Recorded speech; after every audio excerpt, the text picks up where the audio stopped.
We'll get started. First and foremost, my condolences to the family. Unfortunately, last Friday around 9:53 p.m., a 17-year-old lost his life in our city. So my condolences go to the family. But I'd be remiss if I didn't commend the work of the patrol division and the follow-up of the detectives. So today we're here to give you an update on a homicide, and Major LaPayne has all the particulars and the details of what we're about to give you regarding the homicide. Okay. Thank you. Oh, we'll take care of it. Okay, so, so as you know, about 10 o'clock on Friday, we responded to Dexter and Waldo, and there we saw a 17-year-old boy who was victim of a gunshot wound. He was taken to Hasbro by rescue, and he passed away about an hour later. He was identified as Donnell Whitford. What we believe happened was he was walking with a female friend. A vehicle pulled up. Several people got out of the vehicle, approached him. There was an argument that ensued, and one person shot him at close range. And they fled the area. So that's what we have. I know that we usually update you or put out some sort of press conference the day after. That's what we usually did. This time, we had a good lead, so we wanted to wait and to see if we could actually, find out who did this. And detectives came up with a suspect. Eventually, after looking at all the evidence and the facts, he's been charged with the murder of Mr. Whitford. He's identified as Samuel Medina, age 24. There is an active warrant for murder for Mr. Medina. It will be clear that there was several other males with him, and we are looking for them, and they look like they will probably be charged with the same crime. Murder. Murder. What was it about? That we're still sorting out.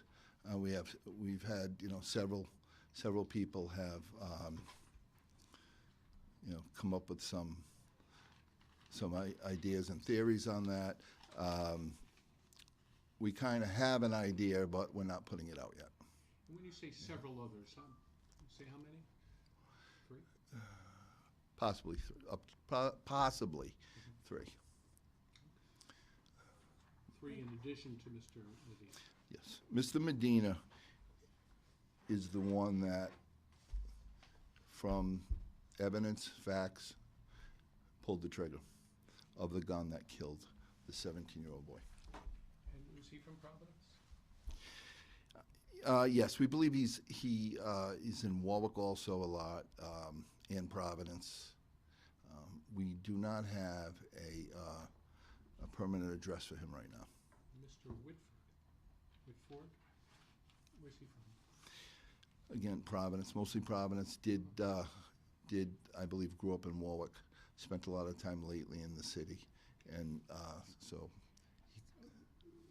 Do you know the relationship between the group, the pair?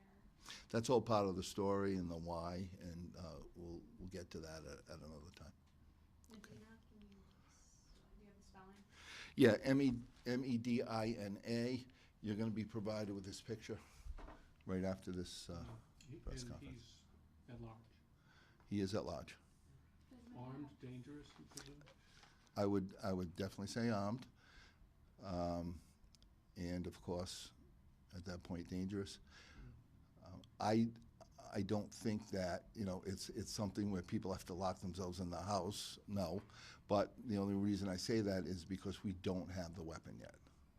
Okay, so we'll presume he is armed, More than likely, probably not anymore, but we don't take any chances when it comes to this. Okay. Handgun? We believe it's a handgun, yeah. Multiple shots fired, do you know? Or? That we're not saying. Does Medina have a record? Is he known to police?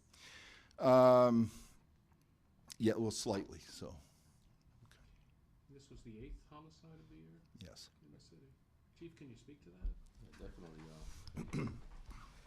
I mean, it's unfortunate. It is, Steve, like you stated, the 8th homicide of the city, and is that gun violence, those disputes that many times in our city, some young men decide to, take their disputes and use gun violence to end lives. It's an innocent life, it's a young life, productive life, and that's why I said at the beginning that my condolences go out to the family. So it is the 8th homicide, but I tell you that I'd be remiss if I didn't tell you that the outstanding police work from the patrol division to detectives, the follow-up that they do, it's investigations, it's putting together evidence, is following up, is obviously speaking to many people to get it and gather what they need in order to bring justice to the family. But it is unfortunate. Do we have a description of, what he might be wearing, a getaway car, anything like that? We'll put something out after with you, you'll have it. Is he the same Samuel Medina that, I just pulled up an article here, July 20th, 2021, was speeding and hit a pedestrian Elmwood Ave? I'm not sure. I'm sure the detectives working on the case have his record in full. As we were briefed and as I follow the case, I was not made aware of that, but that could be. Chief, on another issue, under the Smiley administration, you have not been allowed to speak directly to the media when the media calls you. It's a policy change, never happened before in at least the last 30 years. Media's been able to talk to police chiefs along the way. Why this policy? You seem like a smart, articulate guy. Why can't you speak to the media directly? No, Josh, I appreciate that. That's absolutely wrong. I have not gotten an order not to speak to the media. I'll tell you, this is the city of Providence is extremely busy, so I have a policy in place. Well, police chiefs before you were busy, and right now. I'm sorry, what was that again? Police chiefs before you Yep. were busy. Yep, correct. And when we reach out to you, the response we get is you have to clear this through the mayor's office. So that's fact. So I don't. No two ways about it. Can I answer your question? Yes, sir. So I don't know about that, saying that you have to answer to the mayor, ask the mayor's office. I'll tell you this: we have a policy in place, and I think every media outlet knows that there's a PIO that works for the Providence Police Department of the Public Safety, and there's many times where I can't respond because of many issues that I may have. So I relay them to the PIO, which is Lindsay. We're aware of Lindsay, yep. who's not responsive after hours, before hours, weekends, etc. A lot of the time, I spoke to probably Chief Clemens 500 times during his career, 500 times. Chief Esserman, who hated us, I spoke to probably 100 times. So this is the first time you and I are speaking. First time I didn't even know who you were. Because we've texted you and you've said you have to contact the mayor's office. No, that's wrong. I actually I'll be happy to share the text. I have the text. Yeah. And that's what not. did they say? Yeah, I just want to make sure. It was actually, can you please reach out to Patty Socaros? And we didn't have anyone. the mayor's Can I finish, sir? Yeah. We didn't have, my PIO was not working that night, and I was not in a point or a position to respond to that. So that's why I answered the text. Can you please respond to Mrs. Patty Socaros? Because then at that point it's our communications, and I would have handled it that way. But that was the response. I think it'd be a much better policy if the media could reach out to the police chief. As a city, it's a small city. Yep. Everybody talks to each other. Much better policy. Understood, Josh. But there's times that I don't want to promise something I can't deliver.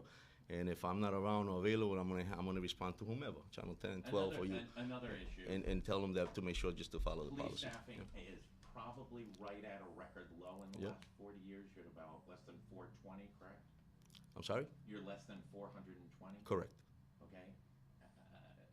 Call for help, is your hand going up, saying we need not one class, we need 2 class to get to a decent level? So the top priority of the Providence Police Department, including myself, is public safety, right?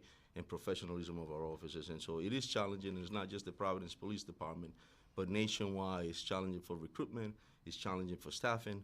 And so, yeah, you're right, but I'll tell you, we're going to be graduating a class August 19th, and I'm looking forward to that. We actually right now have an open process for people to apply, so if you know anybody, please make sure that we tell them that this is a great police department. And so, yeah, we'll be there, and it's challenging. And I got 30 years, 3 decades of services. It's not the first time that any police department has faced a staffing issue. But I'll tell you something: the city's safe, and it's not Oscar Perez, it's not the command staff, it's the men and women that wear this uniform proudly on a daily basis to ensure that the citizens of this city receive the services that they deserve. So. Are you at a record callback and overtime level? It's busy, I'll tell you, because we are short, and yes, we're short staff, and so because of that, we have to make sure that we have the right staffing. And yes, there's overtime, there's callback that has increased, but again, it's all for the same purpose to keep. It's for the same purpose to keep the city safe. Record level of callback? I don't know if he's dying. I don't want to sit here and tell you that because I'm not. I will have to check with my fiscal if he's record, but I don't know. That's why I'm proactively thinking on how to make sure that the city is safe and to make sure that I have the right staff and patrolling the city. So. Appreciate it. Thank you. Yes, sir. Can you tell us about the missing 11-year-old girl in Providence? Any update on her? What's going on there? Yeah, so we're working on that. We have people back at Youth Services and working overtime on that also. And we have some leads, and I haven't been updated on that in a couple of hours, but I'm sure I will be before I leave here. And hopefully we'll find her soon. One more question about the homicide. Was it a ghost gun? Do we know? We don't have the gun. Okay. So, yeah. So that's it. Is there anything else? Thank you for coming, and we will update you on further arrests as they come. Thank you so much. Thank you. Thank you.